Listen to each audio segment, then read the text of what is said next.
काहीच घाबरण्याची गरज नाही. हे मॉक ड्रिलच आहे. एक टेस्टिंग कॉल होता हा.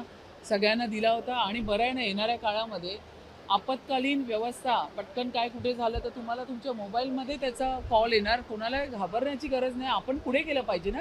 आपण डिजिटल युगामध्ये आहोत. तर डिजिटलाइज आपल्या प्रत्येकाच्या हातामध्ये मोबाईल आहे. काय झालं, कुठे काय झालं ह्याची आपण ह्याला त्याला विचारून विचारपूस करण्यापेक्षा तुमच्याकडे मोबाईल आहे. तुम्ही सगळे सुशिक्षित आहात. आज गावाखेड्यातली पण सर्वसाधारण आपली शेतकरी महिला पण असेल तिलाही मोबाईल चालवता येतो. तर या ठिकाणी असा अलर्ट कॉल हे आपण प्रगतीकडे जाण्याचा हा आपला मार्ग आहे. आपत्कालीन डिझास्टर येऊ नये आणि येणारच नाही. आदरणीय मोदीजींच्या ह्याच्यामध्ये राज्यामध्ये देवेंद्रजींच्या मार्गदर्शनाखाली काही होणार नाही. पण आपल्याला मॉक ड्रिल किंवा अलर्ट कॉल असणं वाईट नाही आहे. तर हा फक्त अलर्ट कॉल होता, टेस्टिंगसाठी होता. त्याच्यासाठी कोणीही पॅनिक व्हायची गरज नाही आहे. ताई, आज तुम्ही नालेसफाईचा दौरा केलेला आहे. साधारण मुंबईमध्ये पाणी तुंबणार नाही असा आशावाद, असा विश्वास तुम्ही व्यक्त करता आहात का? नाले सफाई केली, रोडची पूर्ण पाहणी केली, चेंबूरचे 2 मोठे रोड घेतले, नाले 3 घेतले. मुंबईमध्ये अजिबात पाणी तुंबणार नाही ह्याच्यासाठी पूर्ण प्रशासन असेल, लोकप्रतिनिधी असेल, मेयर असेल, मुख्यमंत्र्यांपासून सगळेच रोडवर उतरलेले आहेत. या ठिकाणी तुम्ही पाहिलं तर 25 वर्षापूर्वी जी परिस्थिती होती मुंबईची ती आता तुम्हाला 2014 पासून बदलताना दिसते. पूर्वी रोडचे टेंडर पण काढले जायचे आणि लगेच रोडच्या टेंडरबरोबर पॉटहोल्सचे पण टेंडर काढले जायचे. एवढी मानसिकता होती. म्हणजे त्यांना माहिती होतं की ह्या रोडवरती खड्डा होणारच आहे. आता आपल्याला तो खड्डेमुक्त करायचा आहे. म्हणूनच या ठिकाणी आपण ह्या काम करतोय. तर या ठिकाणी सीसी रोडची जी कामं चालू आहेत त्याची पाहणी आम्ही करतोय की सीसी रोडच्या पद्धतीने काम केलेले आहे. त्याला टनेल डक काढलेलं आहे, साईड ड्रेन त्या ठिकाणी काढलेले आहेत.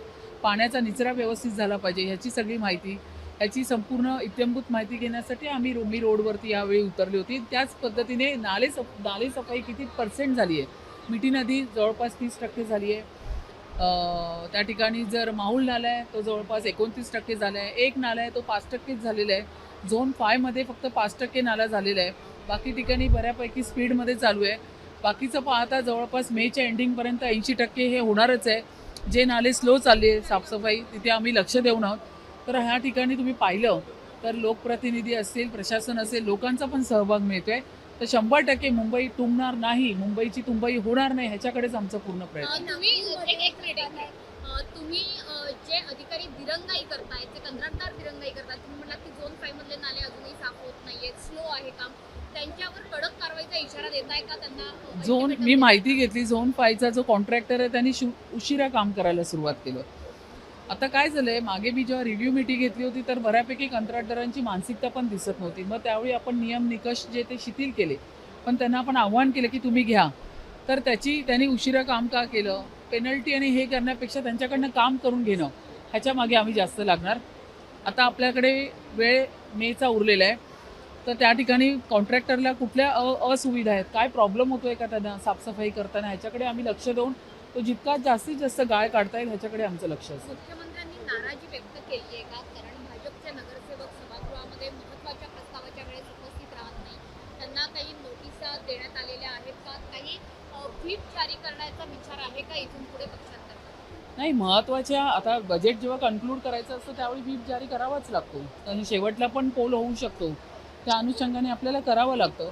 पण व्हीप हा फार पक्षाचा मोठा विषय असतो आणि व्हीप जारी केलं तर सगळ्या नगरसेवकांनी उपस्थित राहायचं असतं. आमचे नगरसेवक आपापल्या प्रभागामध्ये कामच करत होते. प्रत्येकाला त्या त्या ठिकाणी विभागातल्या लोकांनी बोलवलं होतं. पाहणी धोरणं चालू होता, रोडची साफसफाई चालू होती. या सगळ्या गोष्टींकडे त्यांचं लक्ष होतं. पण येणाऱ्या काळामध्ये पक्षाचं लक्ष पक्ष आपापल्या पद्धतीने काम करून घेतात आहे नगरसेवकांकडनं. तर मला वाटत नाही की येणाऱ्या काळात काही असा प्रॉब्लेम होईल.